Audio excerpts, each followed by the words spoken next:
Halo guys, pernah nggak kalian ngasih data kalian kalau misalnya lagi belanja online nih, atau lagi daftar sebuah aplikasi?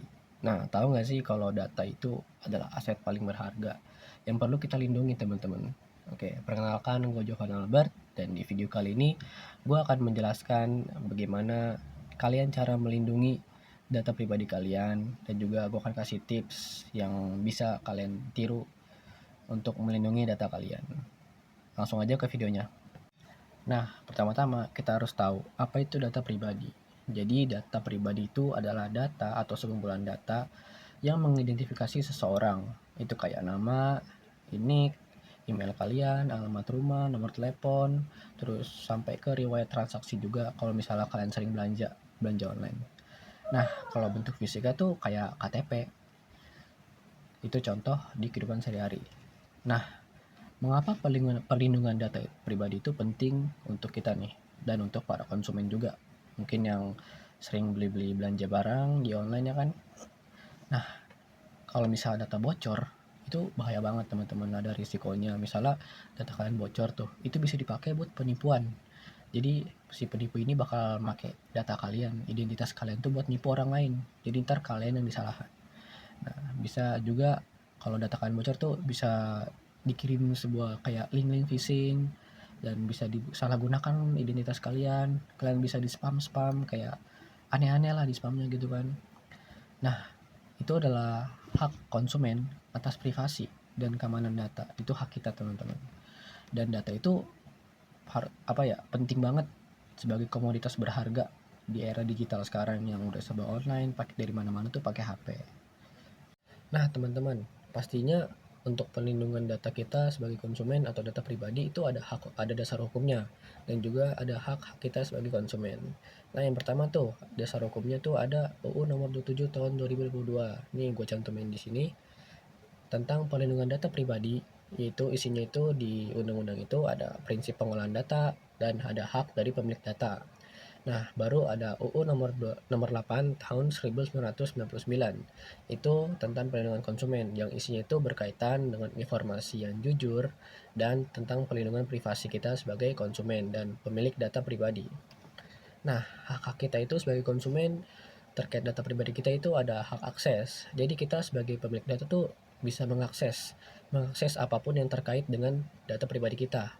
Dan juga ada hak menghapus. Jadi kayak menghapus histori pembelian atau histori penjualan kita, dan juga histori berkunjung kita menggunakan data pribadi kita, teman-teman.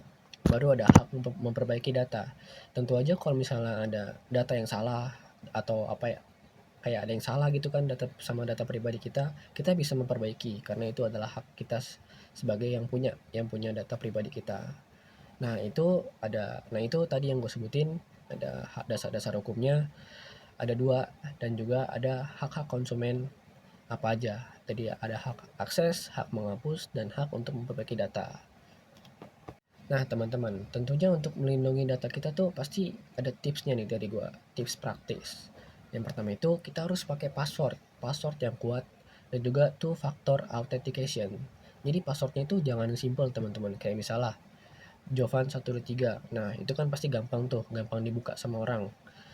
Kita tuh kayak kasih kombinasi lah, kayak misalnya huruf gede huruf kecil, terus kasih angkanya tuh jangan 123, kasih angkanya misalnya bisa tanggal lahir kalian, atau angka yang misalnya kalian hafal gitu kan, yang gampang diinget tapi rumit.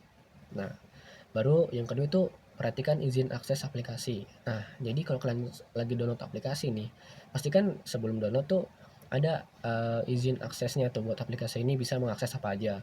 Nah, kalian tuh bisa setting izin akses aplikasinya untuk tidak mengakses misalnya aplikasi yang menyimpan data pribadi kalian, kayak misalnya galeri, atau misalnya kalian punya sebuah aplikasi email ya kan, biar mereka tuh nggak mengakses enaknya gitu kan, yang berisi data pribadi kita tuh kan. Nah, baru yang ketiga tuh hati-hati sama yang namanya link phishing atau link yang mencurigakan. Kalau misalnya tuh kalian dapat link yang aneh-aneh gitu kan dari orang, nah kalian tuh jangan asal pencet gitu kan, karena link itu belum tentu benar, maksudnya belum tentu bisa kalian akses sembarangan. Kalian nggak boleh akses link sembarangan, karena kalau kalian pencet itu linknya, yang punya link itu bisa punya izin akses sama device kalian atau sama data pribadi kalian. Jadi data pribadi kalian bisa diambil sama yang punya yang link itu. Baru yang keempat tuh cek kebijakan privasi sebelum memberikan data. Jadi kita cek dulu kebijakan-kebijakan apa aja sebelum kita kasih data kita nih ke orang atau ke sebuah lembaga. Jadi untuk make sure aja kalau data kalian tuh aman di tangan mereka gitu. Nah teman-teman, mungkin segitu aja penjelasan dari gue mengenai data pribadi, konsumen, dan juga hak-hak kalian sebagai pemilik data pribadi. Tadi udah gue sebutin ada undang-undangnya juga sebagai dasar hukumnya, dan juga ada tips-tips tadi yang bisa gue share dan kalian pakai untuk melindungi data pribadi kalian. Jadi ayo teman-teman, jangan asal ngasih data pribadi kalian ke orang-orang atau ke lembaga yang gak jelas. Jadi harus kalian make sure dulu tuh kalau kalian mau ngasih data pribadi ke orang lain atau ke lembaga-lembaga yang pengen kalian kerjasama. Nah jadi kita harus sadar sama protektif lah sama data pribadi kita. Oke, mungkin segitu aja penjelasan dari gua terkait data pribadi konsumen.